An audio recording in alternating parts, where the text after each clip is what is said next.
Hey everyone, Harry here to talk about the Arizona Attorney General investigation of the fake electors there. And it is really heating up, including with a maneuver I've never seen before that probably will be challenged, but I think is probably legit. Okay, first, these electors, they're as bad as they come. They just flat out represent, we are the legitimate electors of the state, flat out lie. So all the things that ensue about the fraud and the attempt to unlawfully influence the election, there is at least one state, Pennsylvania, where the electors tried to hedge.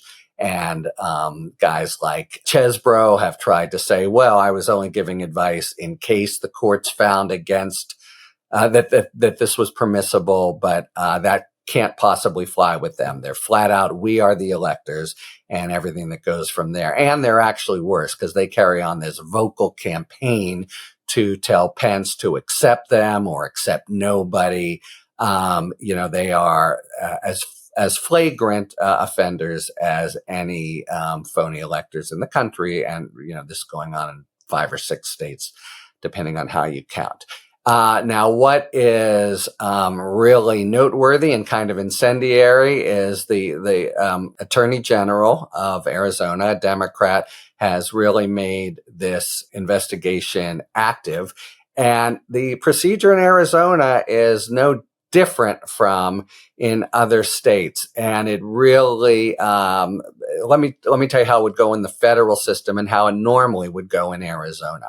You determine that someone is a target. That means basically you have a subjective intention, unless they talk you out of it or the grand jury out of it, to indict them. And at a certain point, you're honor bound to tell a defense attorney your guy is a target.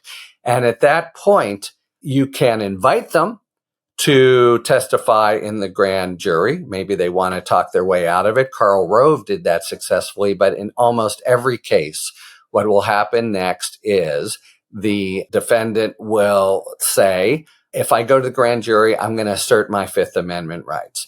And it's completely routine in the federal system. And as best I can tell from this story, actually, across the country, that at that when you reach that crossroads, the prosecutor says, okay, your guy doesn't have to show up just to say, I plead the Fifth. If they're going to plead the Fifth, you don't call them in front of the grand jury. Of course, they're a target and they're probably going to get indicted, but you don't make them go through the academic in a sense and sort of theatrical in another sense and prejudicial exercise of saying, I plead the Fifth.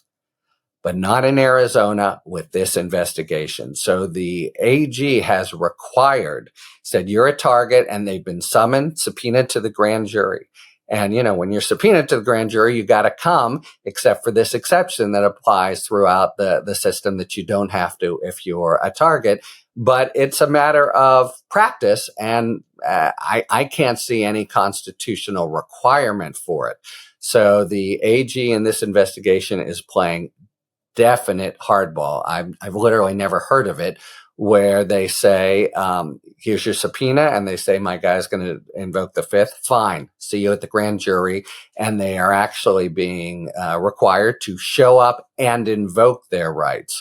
Now, you can see maybe an argument on appeal that will say, that's prejudicial, a violation of due process, but it's hard to see because, parties come in when they want to, the invocation of the Fifth Amendment right can happen in a grand jury from witnesses, for example, and the general practice of letting someone not show up, I don't think that's a Fifth Amendment right, a Sixth Amendment right. We'll see. You'll see some challenges to this, but I think this is hardball, but not unconstitutional hardball.